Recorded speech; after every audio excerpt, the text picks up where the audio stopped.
The Feds just increased the interest rates once again by 0.25%, and they don't seem to want to slow down. This puts immense pressure on housing affordability, folks, because more and more Americans are being forced to rent versus buy a home, which was the American dream. And these interest rates are not helping. What's interesting is that with these rate hikes, the house prices don't seem to come down. And that is a big problem, folks. But house prices are not the top priority of Federal Reserve. They only have two priorities. Number one, the stability of the consumer goods and supplies, the supply and demand of milk, bread, energy, and other factors. And number two, the labor market. They want to keep the unemployment low, but they want to increase the wages to make sure that people have a job. On our dual mandate to promote maximum employment and stable prices for the American people. And it kind of makes sense because if you don't have a job, you can't really get a house. So which one is more important, the bread, the milk, the energy, the gas, or the house that you want to live in? However, as a real estate investor, I don't think this is the best approach because what they're going to cause is further unemployment. Now, the employment data from last month came out pretty positive. I think they created something around 244,000 jobs last month. But that's just 1 month's data. It remains to be seen what happens in the next few months. So these hikes seem to indicate that the home prices should be contained and the activity in the market will slow down. Well, the activity is slowing down, and that is a fact, as we can see in these charts. However, the prices are not coming down, and that is a big problem. If you're new to my channel, please consider subscribing. My name is AK. I'm a real estate investor. I create affordable housing for the underprivileged, such as single moms and disabled veterans. My goal is to give you unbiased information and insights as an investor because I personally have millions of dollars invested in this market. So as I mentioned, Mr. Powell was adamant and very clear in his communication that his priorities are two things. Number one is making and stabilizing the prices of inflationary items such as basic goods, right? Services, energy, gas, milk, bread, anything that you use on a daily basis, transportation cost, and other such things. And number two is containing the labor market. He said, I quote, that the labor market is still tightening, and he thinks that there's higher demand for labor than the labor available. While the jobs to workers gap has narrowed, labor demand still substantially exceeds the supply of available workers. He thinks people are slowly going back to work, but he's not seeing substantial evidence. Now, in this video, I'm going to share with you some insights of things he did say, but also things that he hinted and he did not say, because a lot of reporters asked some very good questions. And what I learned from that he was hinting there is no rate hikes, stoppages, or pause in sight as to date. In fact, when he was asked a question about inflation, what rate do you want the inflation to come down to stop this economic tightening is what they're calling it. He indicated that he wanted to get it to 2%. Inflation, but he will pause before that 2% is achieved, because if it was already 2%, it would be too late to make that adjustment. Inflation too, because we don't see ourselves getting to 2% inflation until, all the way back to 2 until 2025 or so. So here is the problem, in my opinion, folks. If the prices don't come down and the rates keep going higher and higher and higher, an average American can certainly not afford a house.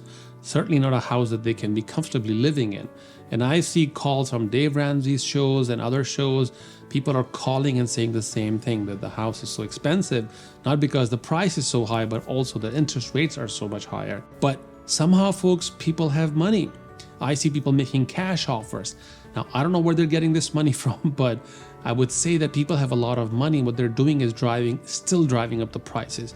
Because believe it or not, contrary to whatever you see on these scare tactic channels, the demand is still pretty high in all the major cities in the US. The demand is not declining because builders really can't build houses fast enough to meet the supply and demand cycle. So the demand is still high, supply is nominally getting better. Okay, it's better, but it's not where it needs to be for people to buy houses, have more choices. Also, what's hurting people is that people who do have loans, and they have loans from past 5 years, 10 years, 2 years, they're sitting on 3%, 4% interest loans. So why would they sell their house and put it back in the market? The people who wanted to do that have already done that in 2021, 2022, and they've been there and done that. So now they're settled in their houses. They're not selling or putting houses in the market anymore. So there's less and less inventory in the market, and that is being caused by these rate hikes. which is what Mr. Powell is saying is called economic tight. He believes that the long-term inflation is under control, but he's seeing tiny little signs of it. And he has no sign or no indication to slow down the rate hikes. He may pause, he may do a quarter rate again. They're meeting again apparently in 8 weeks in September. So it remains to be seen what they decide on that. But if I were you, I would just assume the rates will not come down until maybe 2024 even. And he even indicated subliminally, that maybe as long as 2025, right? 2025, when the inflation gets back to 2%. So you can do the math. He's indirectly saying that I will not reduce the rates until 2025. So there you have it, folks. When he was asked that if you're seeing all this good CPI index, you're seeing positive job growth reports, you're seeing inflation is being contained, unemployment is still reasonably low, would you be considering a pause again in September? And he said no. He said that I will look at the data again. 1 month's data is not enough. I think they need to see consistent data for several quarters to be able to put a pause again. But because the market is absorbing all these changes, they have more confidence to keep increasing these rates, which again is a huge problem for consumers who are buying houses, selling houses, even the real estate agents who are selling these houses. So buyers, sellers, please be aware this is not the best time to get in the housing market right now. In fact, he also hinted that there is a chance they can do more rate hikes. And I even read right between the lines that I think there is at least 2 more hikes coming within this year, if not more. 2 rate hikes is what I'm speculating, okay? But let's see how it goes. See, real estate is directly impacted by these moves that the Feds are making, folks, because when they make these moves, real estate market, which is the lending and loan and banking model, this really gets affected for people who are borrowing money from these banks. Now the banks are saying, I can't give you the loan at the same price. And guess what? If you have bad credit, then it's worse for you. Right now, the interest rate is around 7.4%. But if you have bad credit, or if your credit is not ideal, let's say your credit is 650 or so, or 690, you won't get that rate. You probably get it 8% or higher. So if your credit is not in good shape, you're in big trouble right now. I would not jump in this housing market right now if your credit was anything less than 720, because you'll get the worst rate ever. And keep in mind, folks, those who are waiting for the rates to come down, the rates don't seem to want to come down, given what Mr. Powell has said repeatedly, okay? And I'll play a clip for you so you can hear it from his own words, from his own mouth, what he's indicating at. Okay, and here's the clip. Stop raising long before you got to 2% inflation, and you'd start cutting before you got to 2% inflation too, because we don't see ourselves getting to 2% inflation until 2025 or so. So it is clear rate hikes are coming. There will be at least 2 more rate hikes later this year. It is also clear that affordability is a massive issue and continues to be an issue. And home buyers, beware, because this is not the right time to jump in the market. This is the time to maybe rent, weather the storm, whatever you have to do, move in with your in-laws, whatever the case may be. If you can find a great deal, there's some deals out there, but they're far and few between. If I were you, I would just weather the storm, see where things land, see where the wind blows, maybe next year, and then see if you want to make your move. Okay. Now, if you read between the lines, he also indicated very carefully that there could be potential job losses because of these economic tightening policies. It's inevitable. In his own words, he said, history has shown us with these rate hikes, people could potentially lose jobs. But he said he's hopeful that the damage will be minimal. Historical records suggest that there's very likely to be some softening in labor market conditions. And consistent with having a soft landing, you would have. So if you have a job, so in simple words, what that means, if you have a job, I would hold on to it. Don't lose your job. Okay.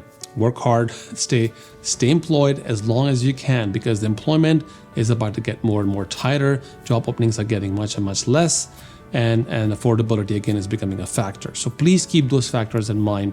So if you have a job, again, keep the job. Don't try to jump ships right now. This is not the right time to do that. I just want to put that out there. Well, I hope this was off the cuff first reaction to Mr. Powell's speech, which was very interesting, but very clear.